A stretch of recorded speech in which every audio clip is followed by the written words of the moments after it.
আমরা মধ্যেই খবর পেয়েছিলাম যে শিক্ষা দপ্তর থেকে 85টি পোস্টে শিক্ষিত যুবকদের নিয়োগের ব্যবস্থা সরকার গ্রহণ করেছেন এবং 18ই মে পর্যন্ত আমাদের কাছে যতটুকু খবর আছে 18,000-এরও বেশি শিক্ষিত যুবক যুবতীরা এই নিয়োগে আবাস দিয়ে তারা ফর্ম জমা করেছে।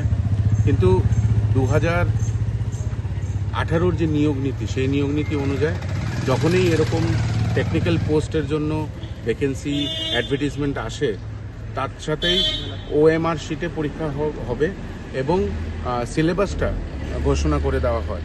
আমরা দেখেছিলাম 2021-এর যে বিজ্ঞপ্তি ছিল, 2024-এ যে পরীক্ষা হয়েছে, সেখানেও ওএমআর শিটে পরীক্ষা না হয়ে সাদা কাগজে পরীক্ষা নিয়েছে এবং দুর্নীতির দিকে এই নিয়োগ প্রক্রিয়াটাকে ঠেলে নিয়ে যাচ্ছে। আমরা কালকেও ডাইরেক্টর সাহেবের সঙ্গে দেখা করার চেষ্টা করেছিলাম, উনি ছিলেন না। ওনাকে তারপরে যখন ফোন করেছি, উনি আজকে আমাদেরকে 2টোর সময় টাইম দিয়েছিলেন। আমরা এসছি, ওনাকে বলেছি যে পরীক্ষা যাতে ওএমআর শিটেই হয় এবং এখন পর্যন্ত 25-26 তারিখ অক্টোবরের পরীক্ষা, এখন পর্যন্ত সিলেবাসটাও দেওয়া হয়নি।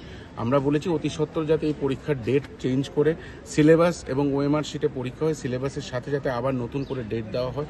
কারণ এইভাবে করেই এই যে ডেট দেওয়া হচ্ছে না, এই যে সিলেবাস দেওয়া হচ্ছে না, একটা বিভ্রান্ত সৃষ্টি করে আবার এই নিয়োগ প্রক্রিয়াটাকে দুর্নীতির দিকে ঠেলে নিয়ে যাচ্ছে এই সরকার এবং সরকারের সাথে যুক্ত এই স্বাস্থ্য দপ্তর।